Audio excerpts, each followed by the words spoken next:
الحمد لله وكفى وسلام على عباده الذين اصطفى أما بعد فأعوذ بالله من الشيطان الرجيم بسم الله الرحمن الرحيم মানুষের মধ্যে এমন কিছু বদ স্বভাব রয়েছে যা নিকৃষ্ট ও সবার কাছেই অপছন্দনীয়। এই জাতীয় স্বভাব চরিত্রকে ইসলামের পরিভাষায় আখলাকে সাইয়্যিআ বলা হয়। আখলাকে সাইয়্যিআর অন্যতম হল অহংকার বা আত্মম্ভরিতা। ইসলামের দৃষ্টিতে অহংকার করা অত্যন্ত গর্হিত কাজ এবং বান্দার যেসব কাজে কবিরা গুনাহ হয়ে থাকে তন্মধ্যে অন্যতম একটি হল অহংকার।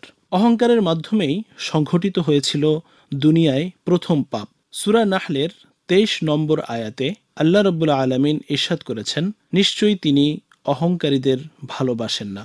হযরত ইবনে আব্বাস রাদিয়াল্লাহু আনহু থেকে বর্ণিত, রাসূলুল্লাহ সাল্লাল্লাহু আলাইহি ওয়াসাল্লাম বলেছেন, তোমরা যা ইচ্ছা খাও এবং যা ইচ্ছা পরিধান করো, এই শর্তে যে অহংকার ও অপব্যয় করবে না। সহিহ বুখারী। ইতিহাস পর্যালোচনায় দেখা যায় যে যারা পৃথিবীতে দম্ভ সহকারে পদচারণা করেছে তাদের পরিণতি হয়েছিল অত্যন্ত বিষাদময় ও নির্মম।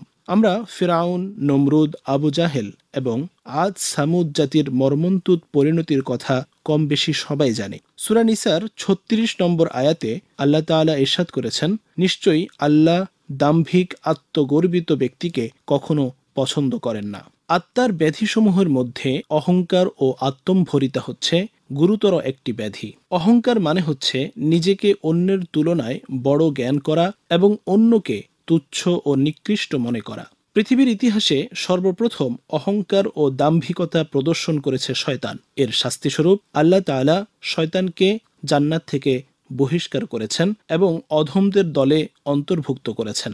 এ মর্মে সূরা আরাফের 13 নম্বর আয়াতে আল্লাহ তাআলা ইরশাদ করেছেন, তুমি এই স্থান থেকে নেমে যাও, এখানে থেকে অহংকার করবে তা হতে পারে না, সুতরাং বের হয়ে যাও, তুমি অধমের অন্তর্ভুক্ত।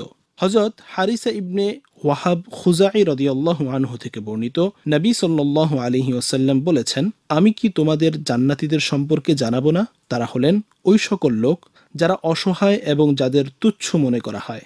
তারা যদি আল্লাহর নামে শপথ করে তাহলে তা তিনি নিশ্চয়ই পূর্ণ করে দেন। আমি কি তোমাদের জাহান্নামীদের সম্পর্কে জানাবো না? তারা হলো কর্কশ স্বভাবের, শক্ত হৃদয়ের অধিকারী ও অহংকারী। সহিহ মুসলিম হাদিস 169। অহংকারের কুফল বর্ণনাতীত। অহংকারী ব্যক্তি যেহেতু নিজেকে অন্যের তুলনায় শ্রেষ্ঠ মনে করে, এ কারণে সে সাধারণ মানুষের সাথে উঠা বসা, পানাহার ও কথাবার্তা বলাকে নিজের মর্যাদার খেলাপ মনে করে। যখন সে মানুষের সাথে মিলিত হয় তখন কামনা করে যে মানুষ তাকে সম্মান করুক। ওই কারণে আল্লাহ তাআলা দাম্ভিক ও অহংকারী ব্যক্তিকে পছন্দ করেন না। সূরা লোকমানের 18 নম্বর আয়াতে আল্লাহ রাব্বুল আলামিন ইরশাদ করেছেন, অহংকারের বশবর্তী হয়ে তুমি মানুষকে অবজ্ঞা করো না এবং পৃথিবীতে গর্ব ভরে পদচারণা করো না। নিশ্চয়ই আল্লাহ কোনো দাম্ভিক অহংকারীকে পছন্দ করেন না।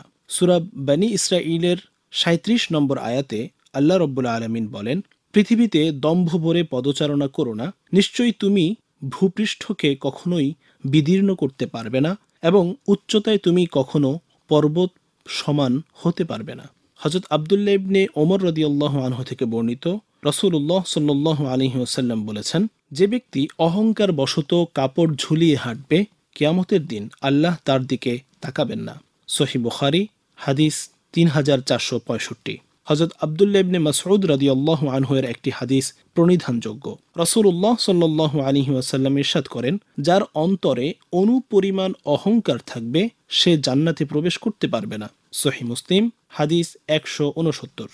পার্থিব জগতে প্রত্যেকটি মানুষই পরস্পরের মুখাপেক্ষী, তাই মানবকুলের অহংকার শোভা পায় না। আমাদেরকে যাবতীয় মিথ্যা অহংকার ছেড়ে আল্লাহ প্রেরিত মহাসত্যের দিকে ফিরে আসা এবং কোরআন ও সুন্নাহর অনুসরণ করা আল্লাহর সৃষ্টি হিসেবে প্রত্যেক মানুষের জন্য কর্তব্য। আল্লাহ আমাদেরকে অহমিকা ও তার কুফল থেকে রক্ষা করুন। আমিন। ওয়া আখিরু দাওয়ানা আনিল হামদুলিল্লাহি রাব্বিল আলামিন। ওয়াসসালামু আলাইকুম ওয়া রাহমাতুল্লাহি ওয়া বারাকাতুহু।